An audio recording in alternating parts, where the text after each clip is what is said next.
मध्य प्रदेश अब सिर्फ भारत का हृदय ही नहीं बल्कि धार्मिक पर्यटन का बड़ा केंद्र बनकर उभर रहा है। डॉक्टर मोहन यादव सरकार के कार्यकाल में राज्य के प्रमुख तीर्थ स्थलों का जिस तेजी से विकास हुआ है, उसने देश विदेश के श्रद्धालुओं को मध्य प्रदेश की ओर आकर्षित किया है।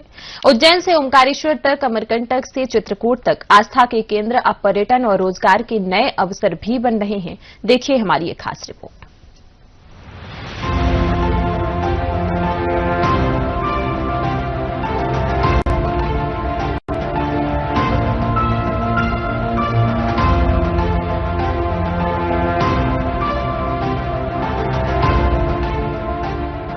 यशस्वी प्रधानमंत्री के मौजूदगी में बाबा महाकाल का, महालोक का जो आनंद आया, तो ओंकारेश्वर का क्यों नहीं आना चाहिए।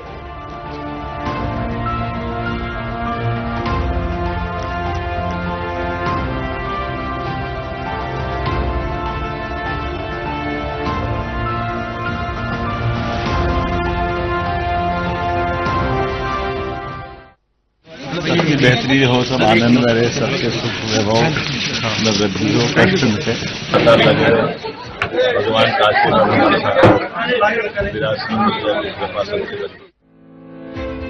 डॉक्टर मोहन यादव सरकार ने सत्ता संभालते ही धार्मिक पर्यटन को विकास का मजबूत आधार बनाया।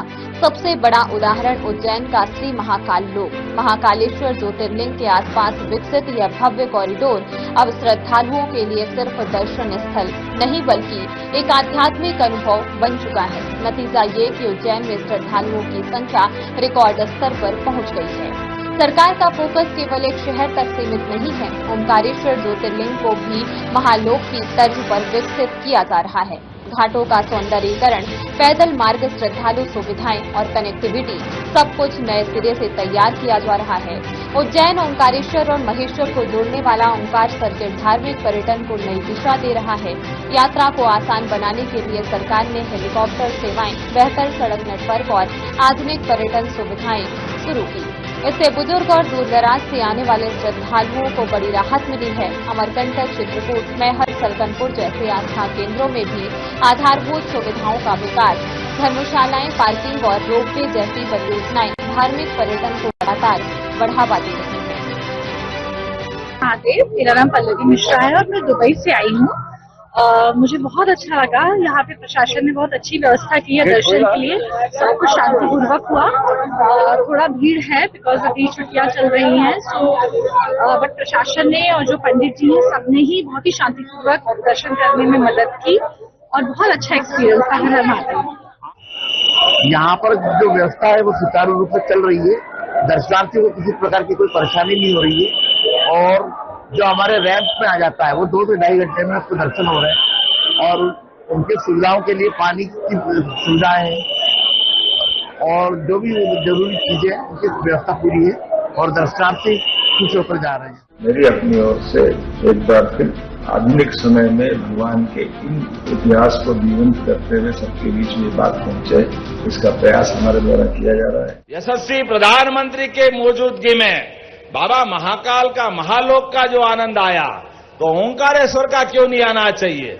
हमारी सरकार ने तय किया है, हमारे 4 मंत्री माननीय यहाँ मौजूद हैं, सबके 5 मंत्री है। आप सबकी मौजूदगी से हमने निर्णय किया है कि जैसे बाबा महाकाल के महालोक का आनंद आया, ऐसे सिंहस्थ पहले ओंकारेश्वर में भी आनंद आना चाहिए। जोरदार अभिनंदन करो। 12 ज्योतिर्लिंग पूरे देश में, दुनिया में अलग अपनी पहचान रखते हैं, इसलिए बाबा महाकाल के समान ओंकारेश्वर का भी महालोक बनाने का निर्णय हमने किया है। पहले दर्शन में बहुत दिक्कत होती थी, अब व्यवस्था बहुत अच्छी हो गई है। धार्मिक पर्यटन के बढ़ने से स्थानीय लोगों को रोजगार मिला है। होटल, टैक्सी, गाइड और छोटे व्यापार फल फूल रहे हैं। आस्था के साथ साथ धार्मिक गतिविधियों को भी गति मिली है। आने वाले वर्षों में सिंहस्थ 2028 की तैयारियों के साथ उज्जैन और आसपास के क्षेत्रों में धार्मिक पर्यटन और भी ऊंचाइयों पर पहुंचने की उम्मीद है। मुख्यमंत्री डॉक्टर मोहन यादव ने कहा कि प्रधानमंत्री नरेंद्र मोदी के नेतृत्व में देश में स्वदेशी और आत्मनिर्भर भारत अभियान चल रहा है। राज्य सरकार भी इस अभियान में हर संभव सहयोग कर रही है। उन्होंने कहा कि हमारी सरकार ने पर्यटन विकास को रोजगार से जोड़ा है। पर्यटन बढ़ता है तो लोगों को रोजगार के नए नए अवसर मिलते हैं। मुख्यमंत्री डॉक्टर मोहन यादव ने बताया कि देश में पर्यटन क्षेत्र बहुत तेजी से विकास कर रहा है। इसमें मध्य प्रदेश भी पीछे नहीं है। गत वर्ष धार्मिक पर्यटन के लिए देश में सर्वाधिक पर्यटकों ने मध्य प्रदेश को ही चुना। रानी रूपमती महल है, ये जहाज महल है, बाज बहादुर महल है और जामा मस्जिद है, वो भी बड़ी खूबसूरत है। वहाँ पे भी एंशिएंट टाइम के सारी नक्काशी, उस समय का जो स्ट्रक्चर है वो देखने के लिए मिलता है। बहुत खूबसूरत है Mandav, city of Joy, really it's a city of Joy. जो अब तक नहीं आ पाए हैं उनसे क्या आप अपील करेंगे? मांडव आना चाहिए? बिल्कुल आना चाहिए। जो न्यू जनरेशन है उन लोगों को ये देखना चाहिए कि हमारे जो पुराने समय के राजा महाराजा थे उस समय भी कितने अच्छे से स्ट्रक्चर्स बना लेते थे। बड़े बड़े पत्थरों से इतना अच्छा काम किया हुआ है, इतनी प्यारी नक्काशी की हुई है, हर जगह हाथ से किया हुआ काम है, बहुत ब्यूटीफुल है मांडव। सबसे पहले तो मैं ये बताना चाहूँगा कि मैं मांडू क्यों आया हूँ। हमारी अभी ही शादी हुई थी रिसेंटली कुछ समय पहले, और मेरा एक ड्रीम डेस्टिनेशन था कि हम कपल से आए यहाँ पे। मैंने काफी समय से इस जगह को होल्ड कर रखा था और काफी खूबसूरत और बढ़िया जगह है ये। और साल का आखिरी दिन है तो परिवार के साथ आ सकते हैं एंजॉय करने के लिए। अभी हमने जहाज महल देखा है, फिर इसके बाद रानी रूपमती महल जाएंगे और आगे जो भी महल आ रहे हैं, काकड़ा को देख के आए हैं। हाँ, जामा मस्जिद देखी थी।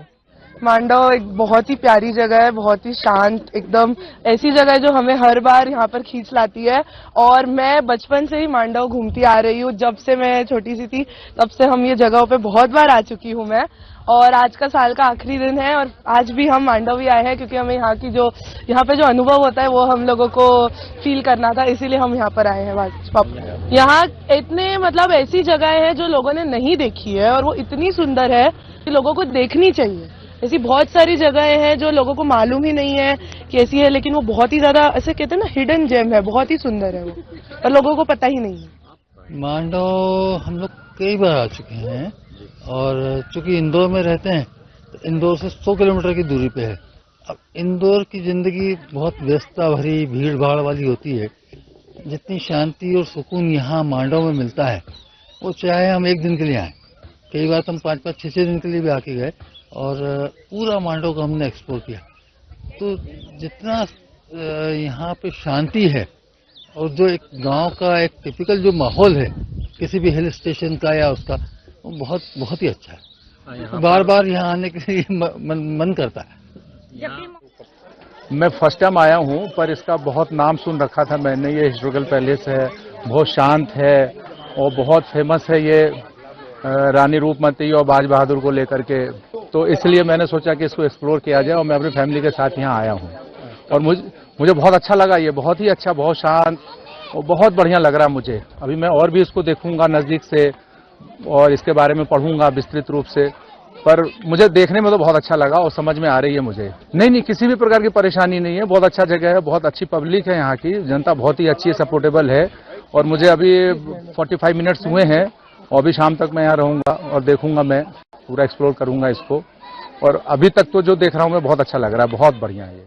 शासन प्रशासन की नीतियों को देखते हुए और सनातन धर्म का जो इस समय एक नया प्रचार चल रहा है उसको देखते हुए इस बार काम किया हम लोगों ने। इस बार बहुत सात्विक रूप में हम लोग नया वर्ष मना रहे हैं, जिसमें सभी लोगों का ध्यान रखा गया है। बुजुर्गों का, बच्चों का, खेल भी लाए हैं, लकी ड्रॉ भी लाए हैं, गाने बजाने भी लाए हैं और बाकी कई प्रकार के व्यंजन भी हम लोगों ने अलग अलग देश विदेश के व्यंजन भी लगाए।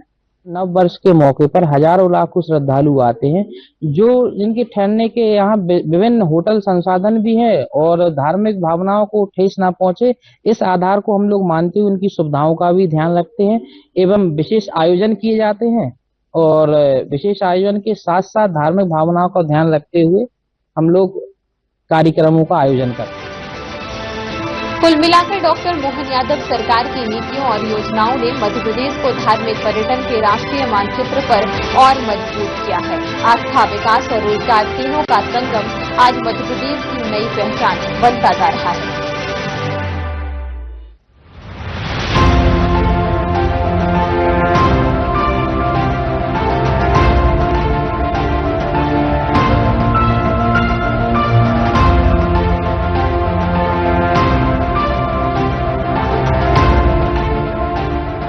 यशस्वी प्रधानमंत्री के मौजूदगी में बाबा महाकाल का महालोक का जो आनंद आया तो ओंकारेश्वर का क्यों नहीं आना चाहिए।